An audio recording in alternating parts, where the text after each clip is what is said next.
ngarang ikui ya mukok na sinjalang duna all Manipur dagi lamyan ba Manipur gi puari historical Manipur gi history hai tare Manipur gi sahi kya dagi lerak ba si kamdau na lei bage amadi hojik ngangib sina sum bara ran bara hai bagi yamna fazaba koi gi oza mayam singna nainabi ki ba apun bo oza singda thagat pongdok sari amadi tilbiri ba ahallaman kwai ki pusu kai kumna bu chari han badai koi gi oza mingwai na panjara bada oza khaidem mani yamna hallo raba yam nungsibo jani matam pumna makta Manipur gi idea of Manipur gi integrity kai be yaroi haibada TV discussion amadi laiba ki tholak be suda halam moina dum yaujari ba oza khaidem mani busu thagat chari mathangda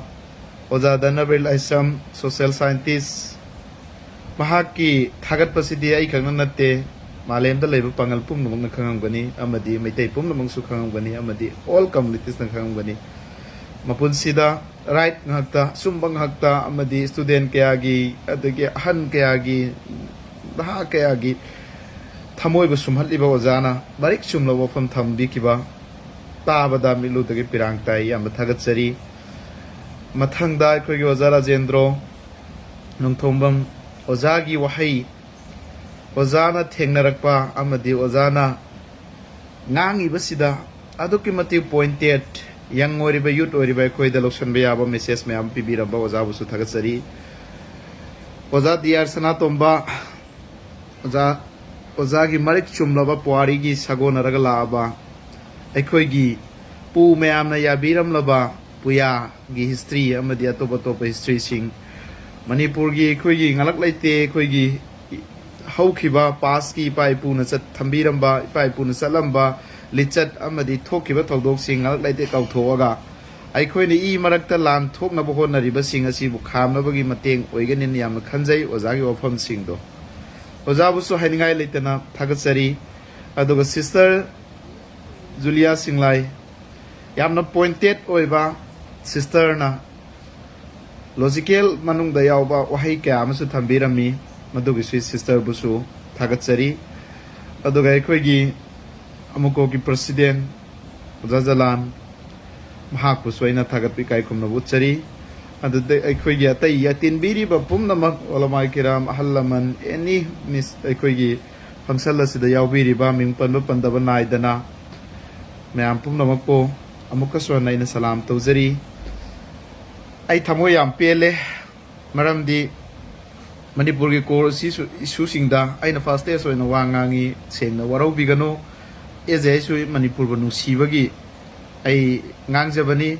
masidai khoi gi oza amakhak su si thore oza maibon faumai oza bu soi haningai letana thagatsari oza na indigenous nainabagi matangda yam phajaba dialogue tobiba haibiba madu so oza bu thagatsari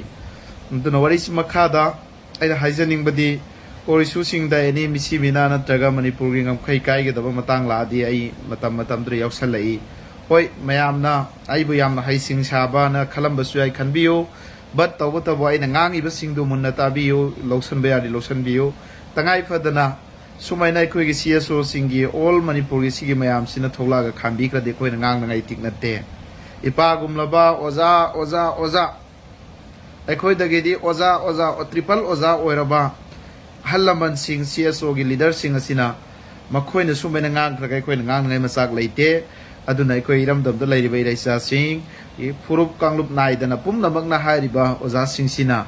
iram dam gi puari ga sagona raga laklaba amadi leiri ba mi sing si kana no haiba si loina ta ba makhoi na hairi si dai khoi pangan da su other communities da su follow to biyo oza mayam gi discussion asibu respect to si amasung follow to si Manipur da peace oina matam sang na leibo oirasanu amadi henlasi amadi inminnarasi haibasi aiju as a young youth amoina mayam da ina afil tawjari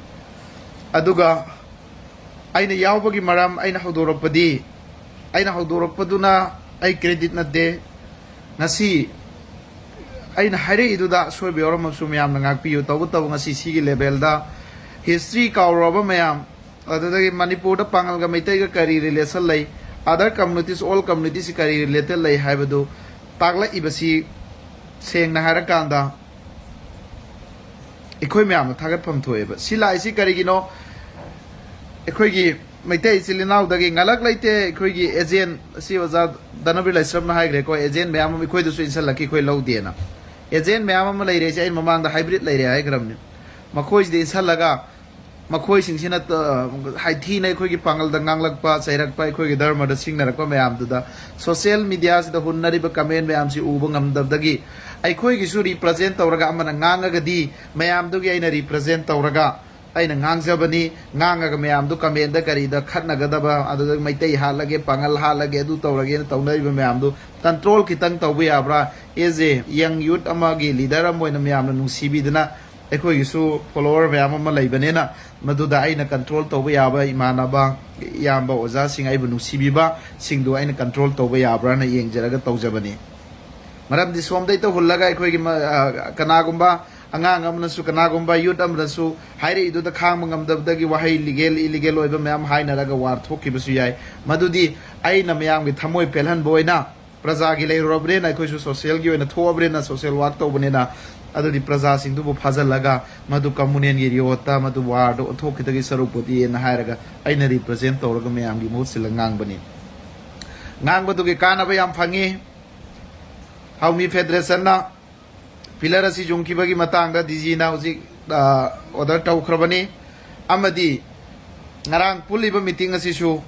मसी है हागना हौदोक सेरोबा ngang zeroba yamba rais tampak mayung bai khoinina masigi sida masi pangal nungeda leiriba mayam sigi mohut sillaga aikoini na laujeroba ngang zeroba khoini gi mathakte fire file torak podai khoina muk digida tawraga sigi level fo yora matungda ngasi aikoi gi CSO gi ipa gumlaba ipu gumlaba oza triple oza hari chini rang ngangi ba discussion da leiriba oza danabir oisunu oza rajendra oisunu oza khaidemani oisunu oza सनातोंबो इसनु अदुगा लैरिबा ओजा पुमनमक ओजा माइबोन फाउमै ओइसनु sister जुलिया सिंगलाई ओइसनु ओजा जलाल ओइसनु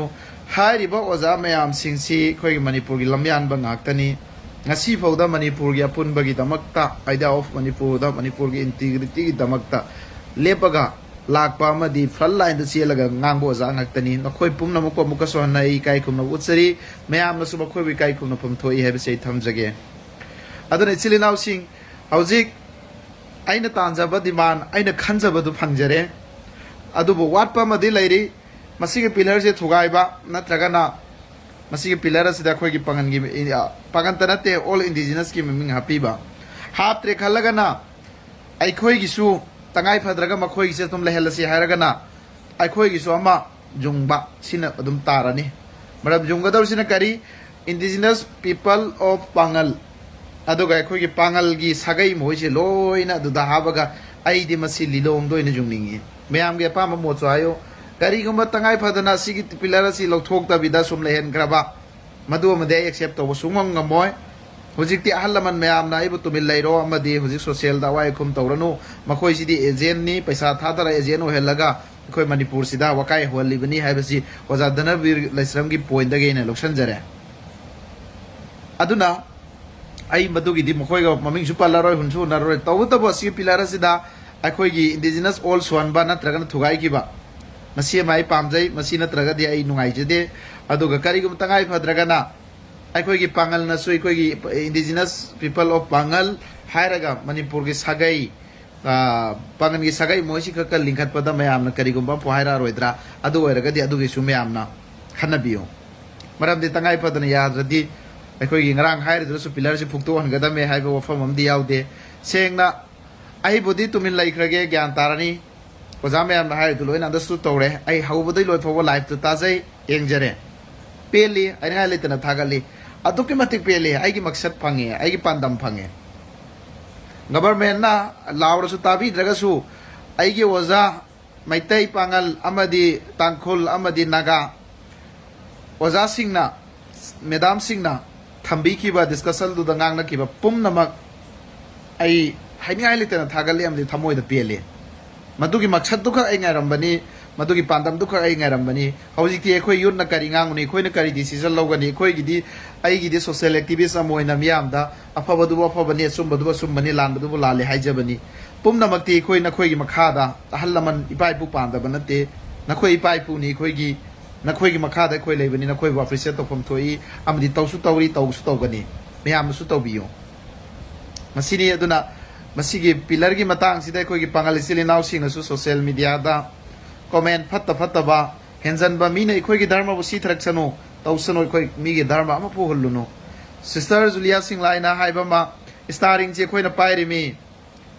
ꯁ꯭ꯇꯥꯔꯤꯡꯁꯤ ꯍꯧꯖꯤꯛꯐꯥꯎ ꯊꯥꯗꯣꯛꯇ꯭ꯔꯤꯁꯤ ꯀꯔꯤꯒꯤꯅꯣ ꯊꯥꯗꯣꯛꯇꯕꯤꯗ ꯂꯩꯔꯤꯁꯤ ꯑꯩꯈꯣꯏ ꯄꯨꯛꯆꯦꯜ ꯆꯥꯎꯕꯒꯤꯅꯤ ꯑꯗꯨ ꯃꯤꯅ ꯑꯗꯨꯝ ꯈꯪꯉꯛꯀꯅꯤ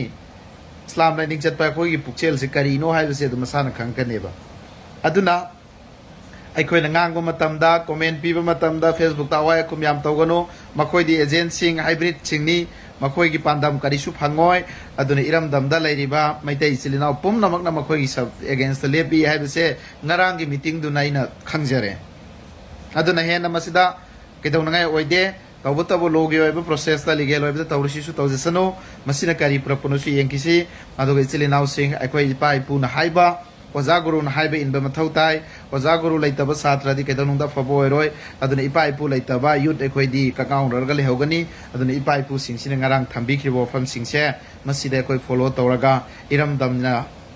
ꯏꯪ ꯆꯤꯛꯅ ꯑꯃꯗꯤ ꯅꯨꯡꯁꯤ ꯆꯥꯟꯅꯕ ꯍꯥꯟꯅ ꯂꯩꯃꯤꯟꯅꯔꯝꯃꯤꯕ ꯄꯤꯁꯇꯣ ꯍꯜꯂꯛꯄ ꯑꯣꯏꯔꯁꯅꯨ ꯑꯃꯗꯤ ꯀꯪꯂꯩꯄꯥꯛꯅ ꯌꯥꯏꯐꯔꯦ ꯏꯔꯝꯗꯝ ꯃꯅꯤꯄꯨꯔꯅ ꯌꯥꯏꯐꯔꯦ ꯂꯣꯡ ꯂꯤꯚ ꯃꯅꯤꯄꯨꯔ ꯃꯅꯤꯄꯨꯔ ꯏꯃꯥꯅ ꯌꯥꯏꯐꯔꯦ ꯊꯦꯡꯛ ꯌꯨ ꯑꯦꯚ꯭ꯔꯤꯋꯥꯟ